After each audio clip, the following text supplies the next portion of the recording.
بسم اللہ الرحمن الرحیم۔ تمام قسم کی تعریفیں اللہ کے لیے ہیں اور وہی تمام خوبیوں اور تعریفوں کا صحیح مستحق ہے، اور بے شمار صلاۃ و سلام کے ہدیہ ہماری سب کی جانب اس کے آخری نبی حضرت محمد مصطفیٰ صلی اللہ علیہ وسلم کی روح پاکیزہ پر نازل ہوں اور ہمیشہ ہمیشہ تک، اور سلام تمام نبیوں و رسولوں پر، صحابہ و بزرگان دین پر۔ السلام علیکم ورحمۃ اللہ وبرکاتہ۔ جو ہی آپ نے پتھر پر پاؤں مارا، اس کے نیچے سے صاف اور عمدہ پانی پھوٹ نکلا۔ انہوں نے ایسا پانی پہلے کبھی نہیں پیا تھا۔ خوب سیر ہو کر پیا۔ پھر انہوں نے پوچھا، بھتیجے کیا آپ سیر ہو چکے؟ تو نبی کریم صلی اللہ علیہ وسلم نے فرمایا، ہاں۔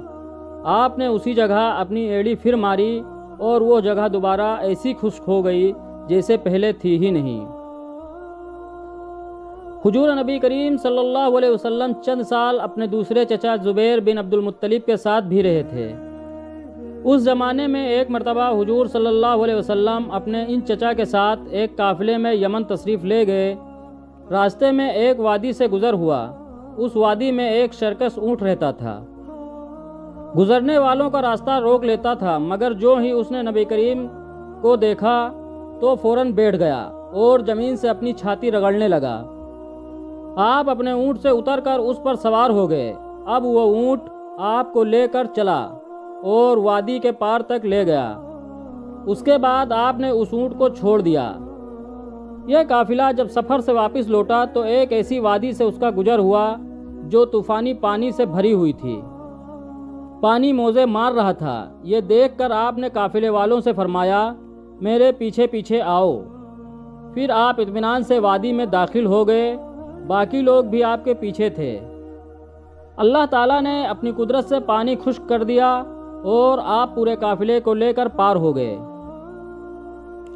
قافلہ مکہ پہنچا تو لوگوں نے یہ حیرت ناک واقعات بیان کیے۔ لوگ سن کر بول اٹھے، اس لڑکے کی تو کچھ شان ہی نرالی ہے۔ ابن حسام لکھتے ہیں، بنو لہب کا ایک شخص بہت بڑا قیافہ شناس تھا، یعنی لوگوں کی شکل و صورت دیکھ کر ان کے حالات اور مستقبل کے بارے میں اندازہ لگایا کرتا تھا۔ مکہ آتا تو لوگ اپنے بچوں کو اس کے پاس لاتے اور انہیں دیکھ دیکھ کر ان کے بارے میں بتاتا تھا۔ ایک بار یہ آیا تو ابو طالب آپ کو بھی اس کے پاس لے گئے، اور اس وقت آپ ابھی نوعمر لڑکے ہی تھے۔ قیافہ شناس نے آپ کو ایک نظر دیکھا، پھر دوسرے بچوں کو دیکھنے لگا۔ فارغ ہونے کے بعد اس نے کہا، اس لڑکے کو میرے پاس لاؤ۔ ابو طالب نے یہ بات محسوس کر لی تھی کہ قیافہ شناس نے ان کے بھتیجے کو عجیب نظروں سے دیکھا ہے، لہٰذا وہ آپ کو لے کر وہاں سے نکل آئے تھے۔ جب قیافہ شناس کو معلوم ہوا کہ آپ وہاں موجود نہیں ہیں تو وہ چیخنے لگا، تمہارا برا ہو، اس لڑکے کو میرے پاس لاؤ جسے میں نے ابھی دیکھا ہے۔ اللہ کی قسم وہ بڑی شان والا ہے۔ ابو طالب نے نکلتے ہوئے اس کے یہ الفاظ سن لیے تھے، تو ابو طالب نے تجارت کی غرض سے شام جانے کا ارادہ کیا۔ نبی کریم صلی اللہ علیہ وسلم نے بھی ساتھ جانے کا شوق ظاہر فرمایا۔ بعض روایات میں آیا ہے کہ آپ نے جانے کے لیے خاص طور پر فرمائش کی۔ ابو طالب نے آپ کا شوق دیکھ کر کہا، اللہ کی قسم میں اسے ساتھ ضرور لے جاؤں گا۔ نہ یہ کبھی مجھ سے جدا ہو سکتا ہے، نہ میں اسے کبھی اپنے سے جدا کر سکتا ہوں۔ ایک روایت میں یوں آیا ہے، آپ نے ابو طالب کی اونٹنی کی لگام پکڑ لی اور فرمایا، چچا جان، آپ مجھے کس کے پاس چھوڑے جا رہے ہیں؟ میری نہ ماں ہے اور نہ باپ۔ اس وقت آپ کی عمر مبارک 9 سال تھی۔ آخر آپ ابو طالب آپ کو ساتھ لے کر روانہ ہوئے۔ آپ کو اپنی اونٹنی پر بٹھایا۔ راستے میں عیسائیوں کی ایک عبادت گاہ کے پاس ٹھہرے۔ خانقاہ کے راہب نے نبی کریم صلی اللہ علیہ وسلم کو دیکھا تو چونک اٹھا۔ اس نے ابو طالب سے پوچھا، یہ لڑکا تمہارا کون ہے؟ انہوں نے جواب دیا، یہ میرا بیٹا ہے۔ یہ سن کر راہب نے کہا، یہ تمہارا بیٹا نہیں ہو سکتا۔ یہ سن کر ابو طالب بہت حیران ہوئے، بولے، کیا مطلب؟ یہ کیوں میرا بیٹا نہیں ہو سکتا؟ بھلا اس نے کہا، یہ ممکن ہی نہیں کہ اس لڑکے کا باپ زندہ ہو، یہ نبی ہے۔ مطلب یہ تھا کہ ان میں جو نشانیاں ہیں وہ دنیا کے آخری نبی کی ہیں، اور ان کی ایک علامت یہ ہے کہ وہ یتیم ہوں گے۔ ان کے باپ کا انتقال اسی زمانے میں ہو جائے گا جب کہ وہ ابھی پیدا ہونے والے ہوں گے۔ اس لڑکے میں آنے والے نبی کی تمام علامات موجود ہیں۔ ان کی ایک نشانی یہ ہے کہ بچپن میں ان کی والدہ کا بھی انتقال ہو جائے گا۔ اب ابو طالب نے اس راہب سے پوچھا، نبی کیا ہوتا ہے؟ تو راہب نے کہا، نبی وہ ہوتا ہے جس کے پاس آسمان سے خبریں آتی ہیں اور پھر وہ زمین والوں کو ان کی اطلاع دیتا ہے۔ تم یہودیوں سے اس لڑکے کی حفاظت کرنا۔ اس کے بعد ابو طالب وہاں سے آگے روانہ ہوئے۔ راستے میں ایک اور راہب کے پاس ٹھہرے۔ یہ بھی ایک خانقاہ کا عابد تھا۔ اس کی نظر بھی نبی کریم صلی اللہ علیہ وسلم پر پڑی تو یہی پوچھا، یہ لڑکا تمہارا کیا لگتا ہے؟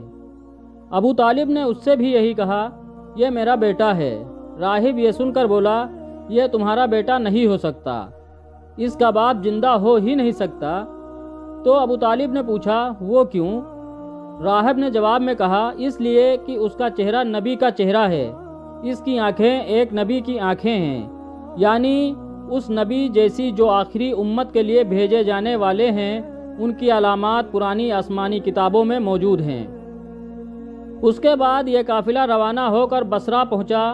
یہاں بحیرہ نام کا ایک راہب اپنی خانقاہ میں رہتا تھا۔ اس کا اصل نام جرجیس تھا، بحیرہ اس کا لقب تھا۔ وہ بہت زبردست عالم تھا۔ حضرت عیسیٰ علیہ السلام کے زمانے میں اس خانقاہ کا راہب نسل در نسل یہ عالم فاضل خاندان ہی چلا آ رہا تھا۔ اس طرح اس زمانے میں ان کا سب سے بڑا عالم بحیرہ ہی تھا۔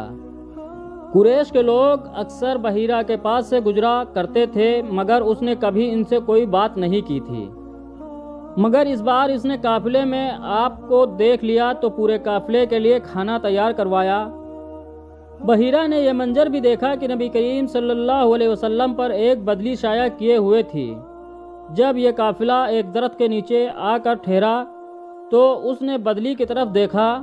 وہ اب اس درخت پر سایہ ڈال رہی تھی اور اس درخت کی شاخیں اس طرف جھک گئی تھیں۔ جدھر نبی کریم صلی اللہ علیہ وسلم موجود تھے، اس نے دیکھا بہت سی شاخوں نے آپ کے اوپر جمگھٹا سا کر لیا تھا۔ اصل میں ہوا یہ تھا، جب نبی کریم صلی اللہ علیہ وسلم اس درخت کے پاس پہنچے تو قافلے کے لوگ پہلے ہی سایہ دار جگہ پر قبضہ کر چکے تھے۔ اب آپ کے لیے کوئی سایہ دار جگہ نہیں بچی تھی۔ چنانچہ آپ جب دھوپ میں بیٹھے تو شاخوں نے اپنا رخ تبدیل کر لیا اور آپ کے اوپر جمع ہو گئیں۔ اس طرح آپ مکمل طور پر سائے میں ہو گئے۔ بحیرہ نے یہ منظر صاف دیکھا تھا۔ آپ کی یہ نشانی دیکھ کر اس نے قافلے والوں کو پیغام بھجوایا، اے قریشو، میں نے آپ لوگوں کے لیے کھانا تیار کروایا ہے۔ میری خواہش ہے کہ آپ تمام لوگ کھانا کھانے آئیں، یعنی بچے، بوڑھے اور غلام سب آئیں۔ بحیرہ کا یہ پیغام سن کر قافلے میں سے ایک نے کہا کہ اے بحیرہ، آج تو آپ نیا کام کر رہے ہیں۔ ہم تو اکثر اس راستے سے گزرتے ہیں، آپ نے کبھی دعوت کا انتظام نہیں کیا، پھر آج کیا بات ہے؟ بحیرہ نے انہیں صرف اتنا جواب دیا، تم نے ٹھیک کہا، لیکن بس آپ لوگ مہمان ہیں اور مہمان کا اکرام کرنا بہت اچھی بات ہے۔ اس طرح تمام لوگ بحیرہ کے پاس پہنچ گئے، لیکن اللہ کے رسول صلی اللہ علیہ وسلم ان کے ساتھ نہیں تھے، انہیں پڑاؤ ہی میں چھوڑ دیا گیا تھا۔